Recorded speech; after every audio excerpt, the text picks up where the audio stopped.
live here.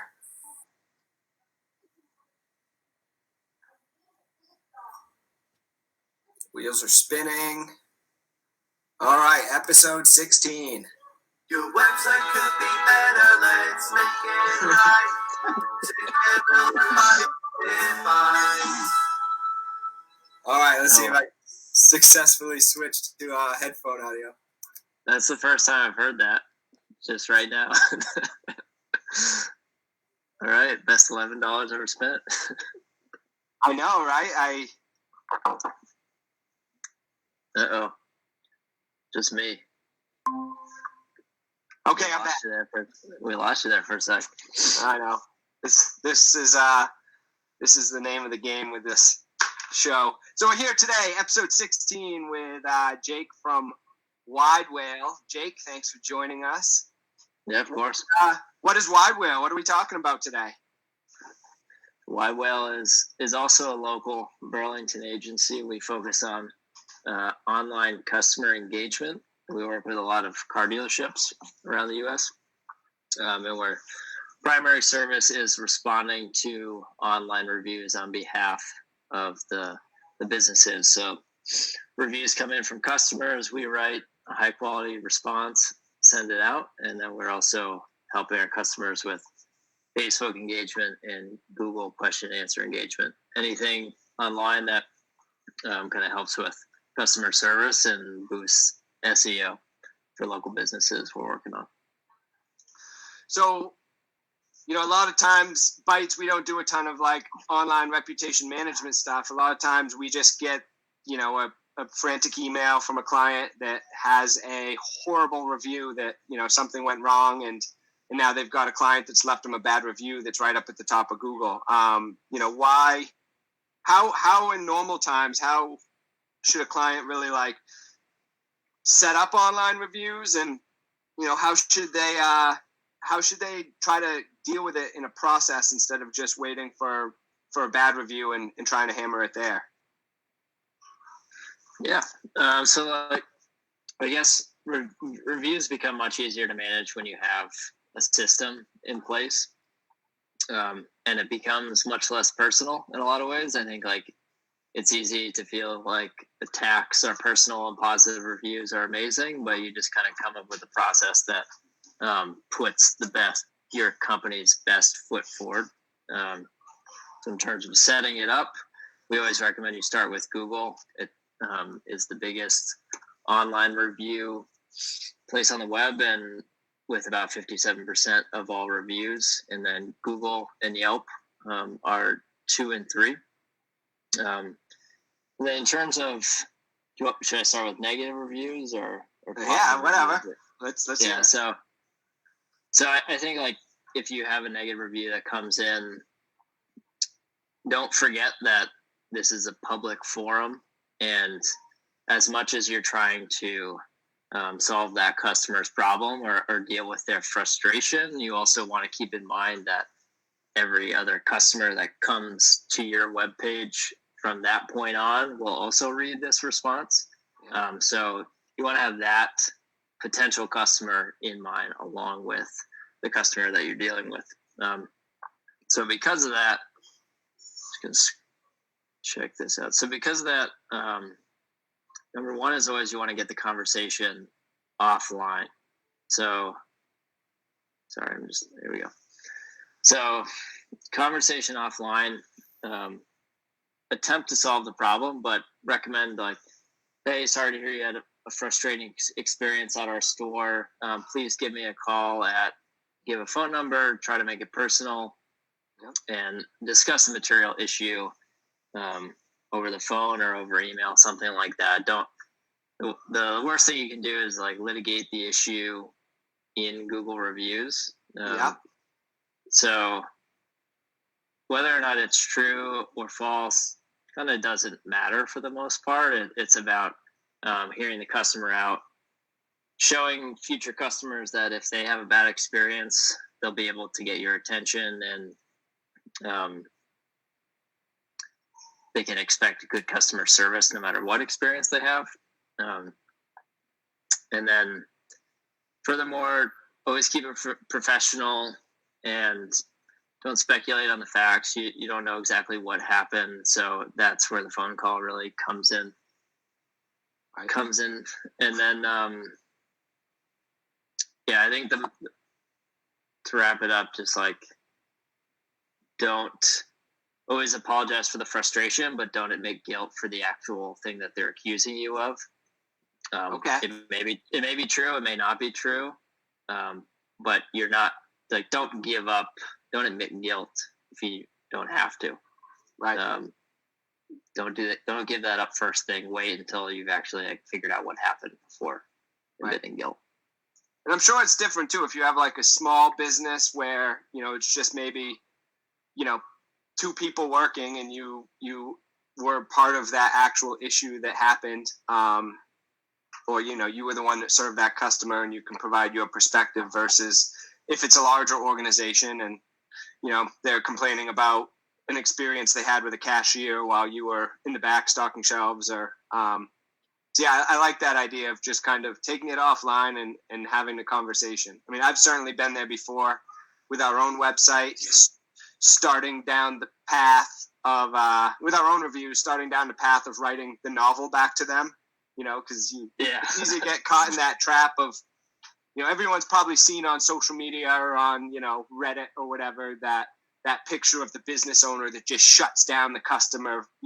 They have a bad review and then the business owner swoops in and sets them straight right there in the reviews. And as much as you don't want to be that person. Right. And most of the time it probably doesn't happen like that. Usually all you're doing is just firing back and amplifying their anger so that they're gonna take things elsewhere. Yeah, I mean, there is some nuance to that. I think most of the time you want to just acknowledge their frustration and continue the conversation offline. If they're blatantly wrong, don't be afraid to hold your ground. Don't be afraid to explain in a polite way that you see the situation differently. Right. But I think, like, that shouldn't be your first reaction to defend yourself, because that's not going to help you when the next customer comes through your review boards and is trying to make a decision whether or not they should go to your business. Right. Okay, so let's say you haven't really paid attention to reviews until you get, a bad review, and now it's kind of on your radar. I mean, what are best practices? You responded to that customer, but now, your star rating is down to a 2.5 stars because you only have 2 reviews and one is a 5 and one's a 0. What would be the next best step to kind of get things back on track? Or just what are best practices in general? Like how would you recommend that a client or that a company approach their online reviews in a proactive manner so that when that inevitable one bad review comes through, that it doesn't really have an impact on your overall reviews online? Right. So I think to boil it down, it's just more reviews are usually helpful. I think, if your reviews are completely really, really low, maybe look in the mirror and try to straighten out some things that are less than ideal with your business. But generally, the more reviews you have, the higher your score will go, because in most situations, positive reviews prevail, and most of the reviews that we process for our clients are positive. And I think it's a misnomer that all reviews online are negative. But with that in mind, I think it's also important to understand that your customers who are having good experiences are much less motivated to talk about it online than your customers that are having bad experiences. So if you want more of your customers that are having good experiences to talk about working with you, you need to make it, like, ask them for a good review and make it as easy as possible for them to write that review. So strategy number 1 would be to ask every single customer that comes through your doors to leave you a review. No matter if you think they're going to leave a good review or a bad review, best practice, just ask everybody. And best practice number 2 would be to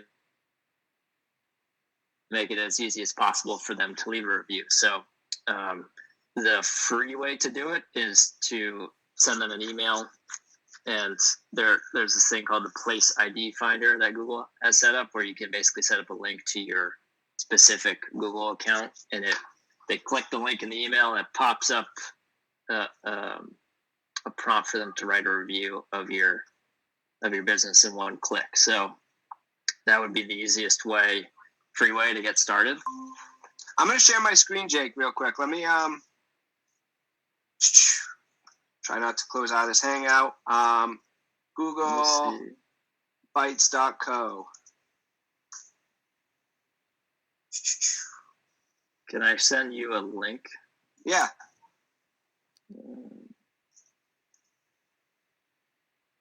So if you just click this link, it'll show you, it'll just pull up this business.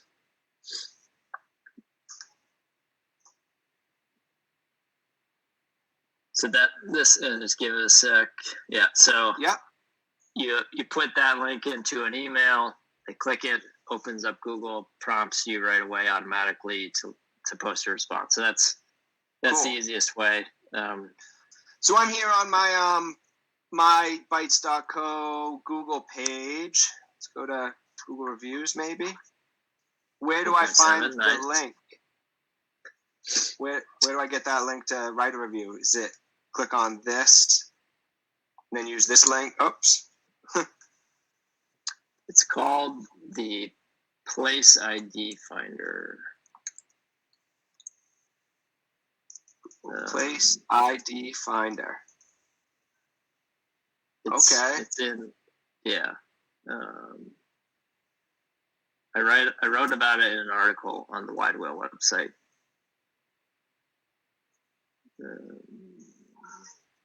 But it's you have to pull. It's not available immediately on like your Google page. You have to go find this Place ID Finder. There's a core link, and then you add. Okay, so if you enter your Bytes location to that map, yep. It'll generate a specific code for your business, and then that will and then you add that onto the back of this more generic link. And so like it's a little, I wouldn't say that time consuming, but there's a little bit of work on the front end. So that's your Place ID. Yep. For your business, and then you add that link to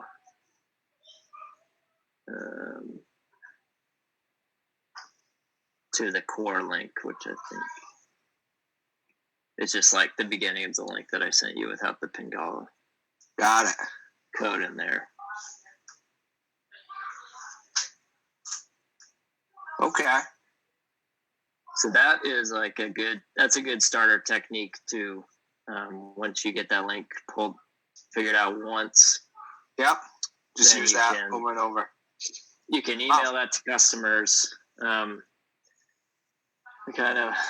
more, if you have some budget to spend, our strategic partner Podium does SMS messaging for this strategy. You can start to automate these things. Yeah. And so you can automate them through email, or you can use Podium to automate through SMS, and that will text all of your customers. Every time they come in, they'll get a text after working with your business to leave a review. Yep. The text is good because it's like 98% open rate, and everyone's going to see it and read it, and it's easy, and it's just the easier that you make it for customers to leave a review, the more reviews that you're going to get. So what should someone do with one of these, like this one I'm showing on my screen? Bad people, bad customer services 2 years ago. Yeah. Abby 2359, we never did business with her, is there any way to remove these, or is it just kind of, respond and say, hey, I don't know who you are, but get in touch with me if you have an issue? Yeah, if you hover over that review, there should be a little flag. See the flag that just popped up? Yeah. hit that, and then say this review is not relevant. Okay. You can report that right now. And Cool. that's Google. I mean, it's sort of out of your control, but Yeah. Google does take down reviews that are not relevant. And you can also email that out to your staff or something and have everybody flag it. Yep. Right, like Cody Andrews here, right? Like, we found that especially with like the local guide kind of platform that Google has launched, where they're encouraging people to really leave a lot of reviews around businesses and kind of gamifying reviews, that we're finding that we get reviews from people that have just never ever stepped foot in the door of our business or that we've done anything with. That's good to know that we can flag those, because they don't happen all the time, but when they do, we certainly want to be able to deal with them. Yeah, so you can flag and report them, and then you can also, make it known in the response that you've never worked with this individual. Be polite about it. Offer your help if they actually need it. But if someone's scanning through and they see a negative review, but then they see a polite response that says, sorry that for the confusion, I don't believe we've ever worked with you. Please give me a call. Yeah. If you'd like to discuss this further, people will take that as a clear sign that they shouldn't really factor that review into their judgment of your business. Yep.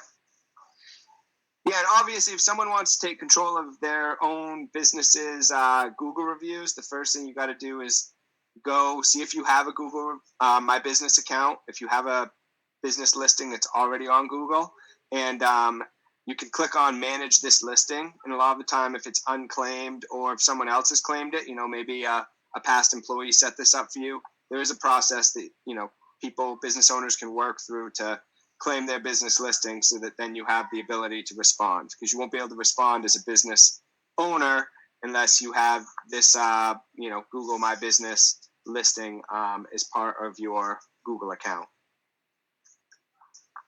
Yeah, we do recommend that you respond to every review, Yep. positive and negative. I think Okay. if you're able to respond to everything, and it can be time consuming, but beyond just the act of helping current customers, you're also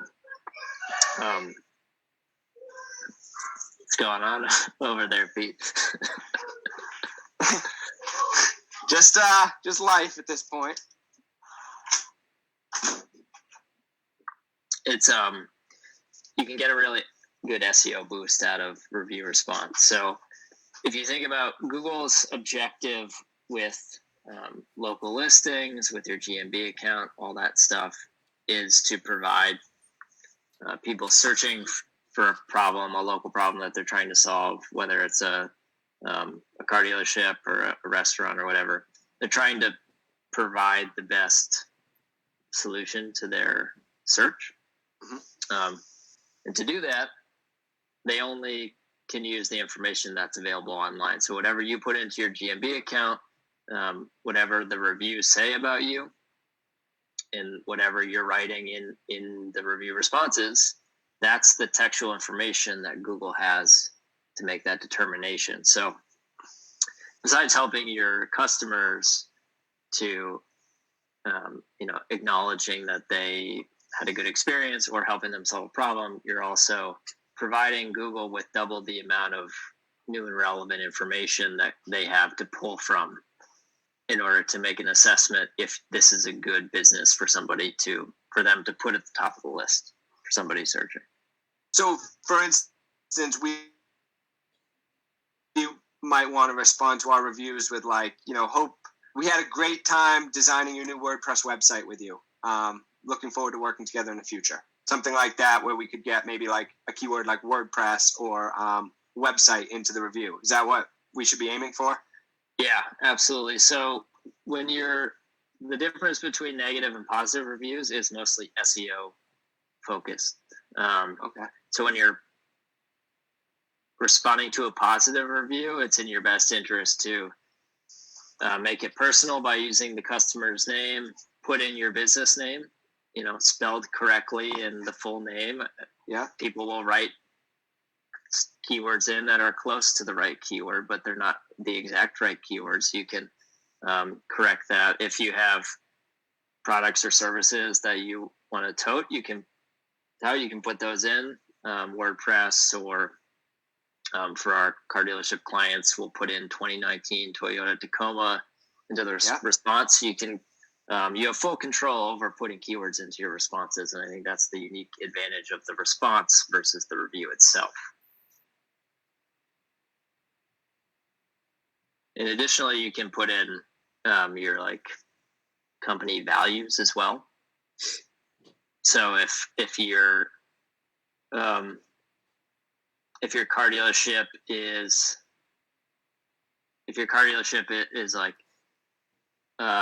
based upon trustworthy services or efficient time to finishing a service. Can you hear me, Pete?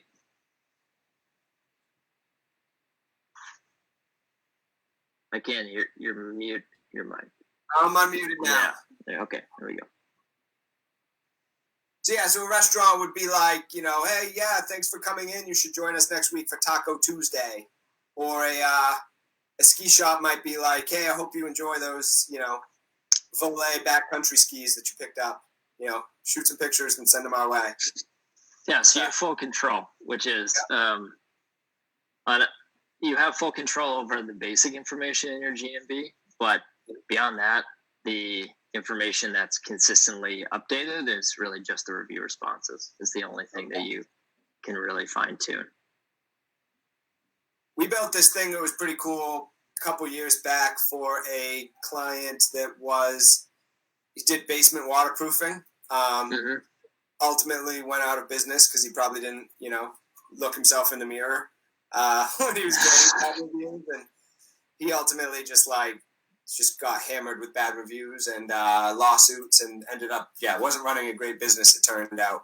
But we built him something with WordPress where it was a gravity form that was only available to his employees. So it was kind of a hidden WordPress website form, and when his employees, when the lead on one of the projects completed a basement waterproofing job, presumably that's the day that the client is happiest, and they could gauge whether the client was happy. They wouldn't send this if a job had totally gone sideways and someone was mad. But assuming that the client had a good experience leaving the job, this form would basically have some inputs for project name, project location, project description. It could accept up to 10 photos that the lead took on his cell phone. It could upload right there from his phone. And then there was also a field for a client name or customer name, and then customer email address. And so it's kind of cool because when the person on the job, when the employee submitted that, it would send the form to their website as a portfolio, a project portfolio post that was in draft status. So there was still someone in the office that could correct the field guy's grammar and, get rid of the blurry picture that's junk before posting it live. But what it would also do is it would automatically send an email to the customer saying, hey, thanks. It was just a form email. Hey, thanks. We had a great time working with you. If you have any concerns about, how this project was done, or you want to talk to me, the owner, here's my email address, and definitely follow up with me via email. I want to address any concerns you have. If you had a great experience, we'd love it if you left a review. And then it had a couple of links for Google and Facebook. And so when they started using that, it was pretty awesome, because we started killing two birds with one stone, where they were automatically getting their projects up in a more timely manner. Because that was always one of the challenges, is once you leave a basement waterproofing job and you're out of someone's basement, it's not like you can go back and get pictures of it. And then it also just helped generate a lot of reviews. It's really interesting about following up on reviews. I've never really considered that. So we've talked about... Sort of building off that, just one other point is that every time you respond to a review, the customer gets an email from Google that you responded to the review with your response. Okay. So you're just adding in another customer touch point. And if it's positive, it's about customer retention. If it's negative, it's about solving customers' problems. And on occasion, we do see customers update reviews from 1 star to 5 star. It doesn't happen all that often, but people will. Their problem will be solved, and they'll update it, and I think that looks good as well. So how about Facebook, Yelp? What are the top platforms that someone should be on as they're kind of building out their reputation management online? Yeah, so we recommend always Google, Facebook, and Yelp are like the big 3. They sort of apply to almost any business. And then from there, there's a lot of industry-specific ones. So Angie's List, stuff like that. Angie's List is that's very specific. And then for cars, there's Car Gurus, Cars.com, DealerRater. There's a laundry list of review sites for each type of product, and then there's Amazon and reviews on people's sites as well. So it requires you to do some research on what is relevant to your industry, basically. How do you feel about this concept that like Yelp is run by the mafia, and that if you don't pay to advertise with them, that they'll boost your bad reviews and get more false bad reviews? Is there any truth to that, or is that just kind of internet conspiracy theory? I've never heard that, so I'm not going to give that any weight. Right. Yelp is a little bit more disciplined about review solicitation. So what we were just discussing, what we were just talking about, where you're asking your customers to leave your review, is described as review solicitation. And on Facebook and Google, it's totally fine. It's really encouraged. But with Yelp, they think that's an act that will degrade the quality of the reviews that they're getting.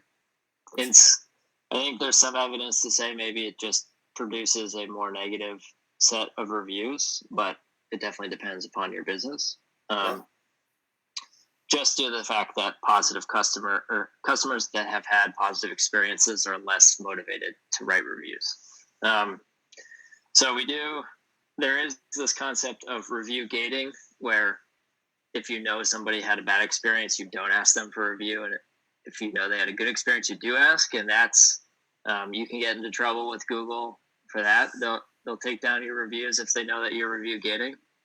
So we definitely recommend you, if you're going to solicit for reviews, you ask everyone, no matter what the experience you think they may have had. Okay. But yeah, the difference between Yelp and the others is definitely the view of solicitation. So along the same lines, you probably shouldn't send out a mass email to all your customers asking for reviews at once as well. I'm sure, or I assume Google also is kind of watching out for that, just this one-time pickup where you get, 30 reviews in a day. Does that matter or not so much? I'm unsure if Google's going to ding you for that. Okay. If they think you're posting fake reviews or reviewing yourself, they'll try to get you. But I think from just an optics standpoint, it's going to look weird if you have 50 new reviews on one day and people are talking about disparate experiences that they've had over the last 2 years, 2 months, whatever. Yeah. I think it doesn't make as much sense. There is this sort of duality between the human component of reviews and the SEO and the kind of like marketing component of reviews, and you need to try to balance that. So to the casual reader, it needs to look authentic, and to the computers, it needs to produce information that'll help your business. Cool. And so we're getting in like a half hour now. What's Widewail do? I know there's like software out there, but you guys are more of a review service. Is that correct? Yeah, so Widewail is a managed service. I think if you go into do everything that we discussed today and get reviews up and running and start to have it be part of your marketing activities and your business, and it just becomes overwhelming, or if the execution strategy is going really well and you go from getting 5 reviews a month to getting 30 reviews a month, and the volume is just, it's not feasible to keep up with while you're also doing all the other stuff that you need to do in order to run a small business.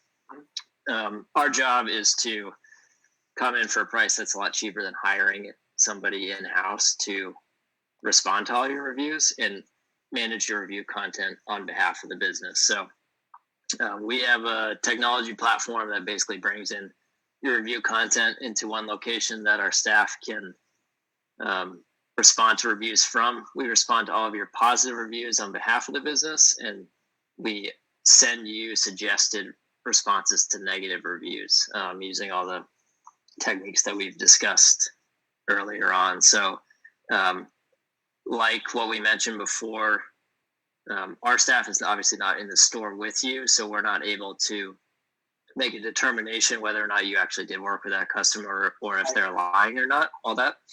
And we don't pretend to try to do that. We provide you with a suggested response that follows the best practices, that speaks to the direction we would recommend you go, but also give you the opportunity to review the content and add any context that's necessary.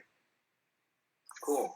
And so you mentioned you guys work with car dealerships. Do you work with, if there's people watching and they want their reviews managed, do you work with any type of business? We work with any type of business. Yeah. Okay. And that's widewail.com, WAIL. So yeah, this is a dealer.com spinoff. So yeah, local kind of homegrown Burlington tech company. So definitely, if you're in the area or out of the area and you want someone to handle your reviews, check these guys out. They know their stuff for sure. Well, Jake, thanks for joining today. Thanks for having me. I'm going to close with this jingle and talk to you soon. Have a good one. Oh. Your website could be better, let's make it right. Together with Bytes with Bytes.